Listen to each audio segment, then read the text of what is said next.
എല്ലാ കൂട്ടുകാർക്കും വായനാ ദിനാശംസകൾ. പുസ്തകങ്ങളുടെയും അറിവിൻ്റെയും വിശാലമായ ലോകം മലയാളികൾക്ക് പരിചയപ്പെടുത്തിയ മഹാനാണ് പി.എൻ. പണിക്കർ.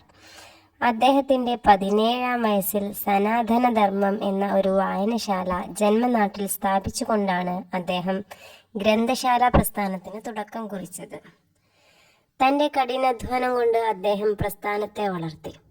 അത് മലയാളക്കരയാകെ പടർന്ന് പന്തലിച്ച് കേരള ഗ്രന്ഥശാല സംഘമായി മാറി. പി.എൻ. പണിക്കരുടെ ചരമദിനമായ ജൂൺ 19 നാം വായനാ ദിനമായും ജൂൺ 19 മുതൽ 25 വരെയുള്ള ഒരാഴ്ച വായനാ വാരമായും ആചരിക്കുന്നു. പുതിയ തലമുറയിൽ നിന്നും വായന അന്യമാകുന്ന ഇക്കാലത്ത് വായനാ ദിനത്തിൻ്റെ പ്രാധാന്യം വളരെ വലുതാണ്. വായന ശീലമാക്കിയാൽ നാം അറിയാതെ തന്നെ ഒരുപാട് നല്ല ശീലങ്ങൾ നമ്മുടെ ജീവിതത്തിൻ്റെ ഭാഗമാക്കുന്നു.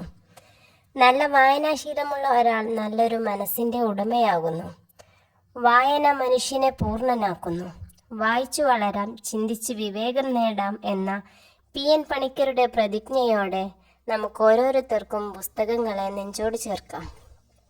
വായനാശീലം അന്യമായിക്കൊണ്ടിരിക്കുന്ന നാം പുതുതലമുറയെ വായനയുടെ പ്രാധാന്യം ഓർമ്മപ്പെടുത്തുന്ന കുഞ്ചൻ നമ്പ്യാരുടെ വരികൾ ഓർമ്മിപ്പിച്ചുകൊണ്ട് ഞാൻ നിർത്തുന്നു. വായിച്ചാലും വളരും, വായിച്ചില്ലെങ്കിലും വളരും.